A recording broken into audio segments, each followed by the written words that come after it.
अंबानी आधीपासूनच मोठे, पण मोदी मोठे झाल्यानंतर अदानी मोठे झाले. राज ठाकरेंचा मोदी आणि अदानींवर हल्लाबोल. धारावीच्या निमित्तानं अर्धी मुंबई अदानींना दिल्याचा उद्धव ठाकरेंचा आरोप. मराठी आणि हिंदूंमध्ये फडणवीसांनी गफलत करू नये. फडणवीस हिंदू आहेत की नाही ते सांगावं. मुंबईत हिंदू महापौरवरून उद्धव ठाकरेंचा मुख्यमंत्र्यांना सवाल. भाजपला मोदी आणि ईव्हीएमची मस्ती. पत्त्याच्या बंगल्यातला मोदी सर्वात खालचा पत्ता. भाजप धडकन कोसळेल. राज ठाकरेंची फडणवीसांवर टीका. भाजपकडून काहीच चांगलं होईल अशी अपेक्षा होती, पण पैसे वाटून माणसं ढापायची हाच धंदा. राज ठाकरेंचा पंतप्रधान मोदी फडणवीसांवर निशाणा. बीफ एक्सपोर्टमध्ये काँग्रेसच्या काळात भारत 9व्या क्रमांकावर, तर मोदींमुळे 2ऱ्या क्रमांकावर.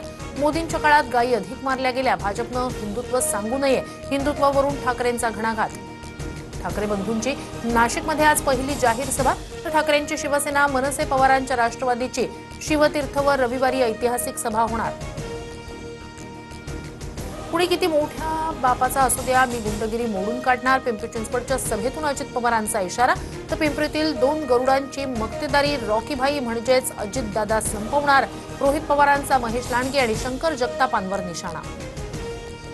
70,000 कोटींच्या घोटाळ्यात मोदींनी कारवाईचा इशारा देताच अजित पवार भाजपसोबत आले. आमच्या नादी लागू नका. भाजप आमदार महेश लांडगेंचा पलटवार.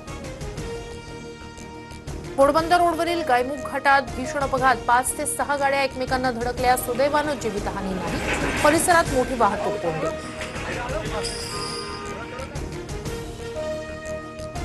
फिरत्या कारमध्ये गर्भलिंग निदान केंद्र. सोलापूरच्या बार्शी तालुक्यातील जामगाव शिवारातील धक्कादायक प्रकार. बोगस डॉक्टरसह 18 लाखांचा मुद्देमाल जप्त.